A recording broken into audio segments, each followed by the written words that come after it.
মাদক ব্যবসায়ী আয়ুব আলী নামে একজন ব্যক্তি, যার বাড়ি কক্সবাজারের চকরিয়া থানা এলাকায়, সে কথিত ক্রিস্টাল আইস ম্যাথ, এটা ভয়ঙ্কর মাদক, এটি নিয়ে কক্সবাজার থেকে আমাদের বগুড়ার উদ্দেশ্যে আসছে।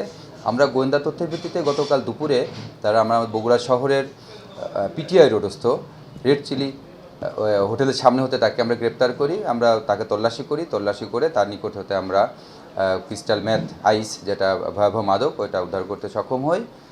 আমরা প্রাথমিকভাবে তারপরে আমরা মামলা নিয়েছি এবং তার বিরুদ্ধে আমরা আইনগত ব্যবস্থা গ্রহণ করব। এটা হচ্ছে যে আমাদের এমফিটামিন জাতীয় একটা মাদক। এটা আপনারা জানেন যে ইয়াবা সেম ইয়াবার ক্যাটাগরির, কিন্তু ইয়াবাতে হচ্ছে যে এমফিটামিনের পরিমাণটা একটু কম থাকে, কিন্তু ক্রিস্টাল আইস ম্যাথে এমফিটামিনের পরিমাণটা সর্বোচ্চ থাকে। মায়ানমার, বার্মা এই এলাকা থেকে মূলত বাংলাদেশে এই মাদকটা প্রবেশ করে, আর মূলত কক্সবাজার দিয়ে এগুলো প্রবেশ করে, আর কক্সবাজার হয়েই কিছু অসাধু মাদক ব্যবসায়ীর হাত ধরে এগুলো আমাদের বগুড়া শহরে ইদানিং প্রাদুর্ভাব দেখা যাচ্ছে।